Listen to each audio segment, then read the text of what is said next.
What's up guys, Peenin here. I'm not ordinarily a YouTuber, and I'll share my credentials on the screen now, but I want to share for you guys this mid-range Yasuo deck that I've been playing since Runeterra launch. Yasuo's level up buff pretty much flew under the radar. This is because the buff is decent, it makes him more viable, but ultimately he's still not strong enough to be meta. However, my deck is able to make really good use out of this buff. So I was gold for a while, but after some grinding, in a few days, I've gotten to Platinum 3. I am currently big win streaking right now, and the deck is doing really well in Plat. I'll just quickly show what makes my deck different from other mid-range and control Yasuo decks, not including Yasuo Katarina decks. So my deck runs 3 Yones, 3 Minotaurs, and 1 Mina. Quick Google for Yasuo decks, we find that the top 2 want to run 3 Yones and 3 Minas, without any Minotaurs at all, or just 1 Minotaur. I've made enough space to fit the 3 Minotaurs. Having him in a deck gives us a lot more consistency and a lot stronger mid game. I believe Minotaurs are crucial to a Yasuo deck success. Mega Mogwai, a Runeterra YouTuber, just today released a Yasuo video using 3 Minotaurs as well. I believe we're both onto something here. Mina is a high impact card. She can seize control of the board for you. However, I find that you do not need 3 of her. The point of this deck is to keep Yasuo alive until you can get a Minotaur on the board. Their synergy together is just too insane. Aggro decks are killed off, and a control deck can't use one of their key units every turn. Yasuo has abysmal HP, and keeping him alive is easier said than done. To ensure his survival, I run spells that directly defend him. 3 Twin Disciplines, 2 Spirit's Refuge. Having 3 Zeds also gives us a good chance for shadow shifts in the early game. As a general rule, do not attack with Yasuo if your enemy could have a buff that kills him. Do not block with Yasuo if they could have a buff that kills him. If your opponent is a region that has removal, you need to play around it. Twin Disciplines is a good way to protect him. The final point I want to make is that I put 2 copies of Reckoning in.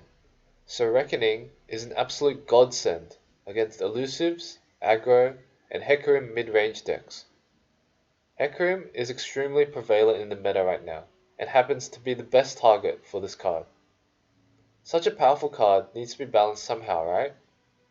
Well, to activate it, you need a 5 power ally on your board. This is pretty difficult when you have a million units trying to run you down, but not if you put this card in your deck.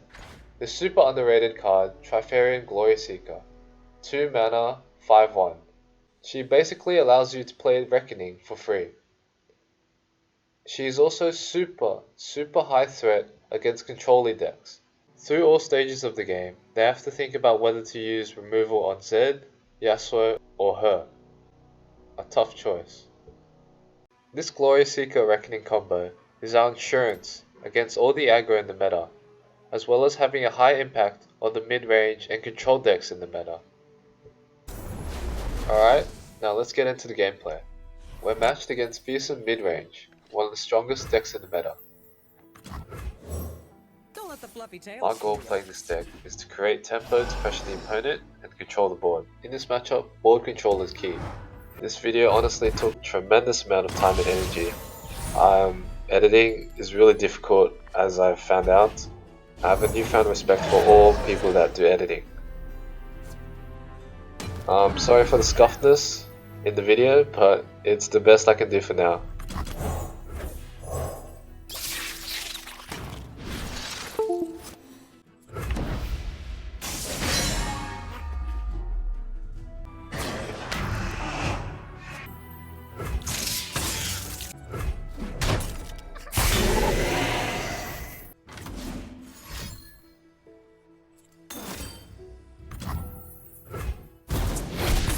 Should have sagged. I go where the road takes me. There's nothing to fear. He's used his spear, so Yasuo should be safe to attack here. Otherwise, I'd consider not attacking. It's unfortunate that he had another answer. but he's playing a lot of cards and he only has an Elise on the board, so I'm not worried.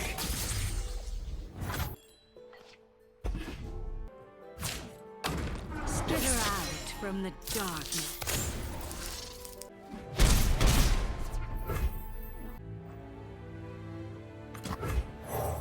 Is a leaf's only purpose to fall?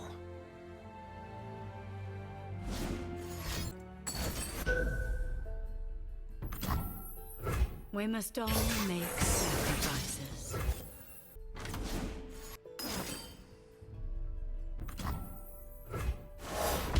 Fallen leaf. Him killing Yasuo was actually good for me. He spent so many resources in doing so, and he has 2 cards left in his hand, so I'm not worried at all. He could have Hecarim here, so I want to put my Shield Breaker down. Shield Breaker is really good for playing on curb, and can also reliably activate Reckoning. A tribute to the Spider God. Let me change into something more comfortable.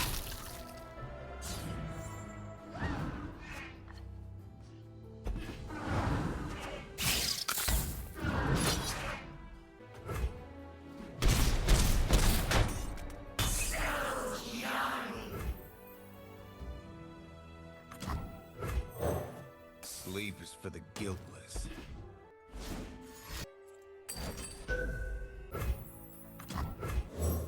I need just a moment.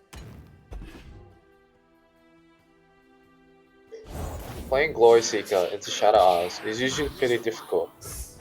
However, the opportunity presents itself after they've used their removal, like this guy has on Yasuo.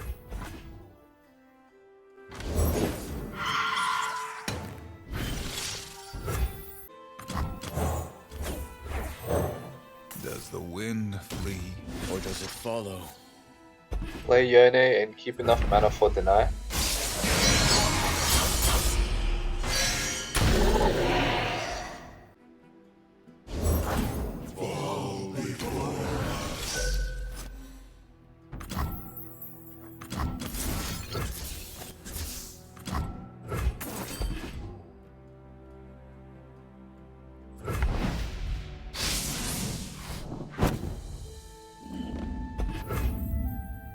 I'll cut them apart. You're mine. I face my fate. Your turn. Into my web.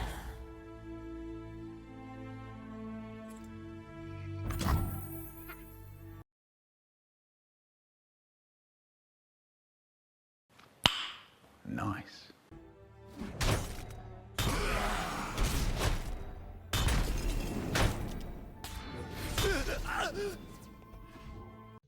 At this point, it's doomed.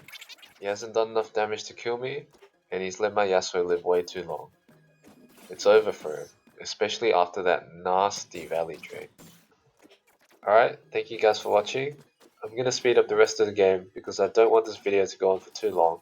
If you've made it this far into the video, I really appreciate you. It looks like you like the content, so if you could please show some support, I would really appreciate it.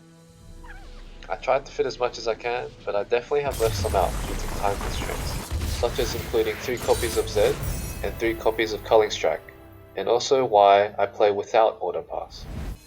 Thanks for watching guys, hope you enjoyed.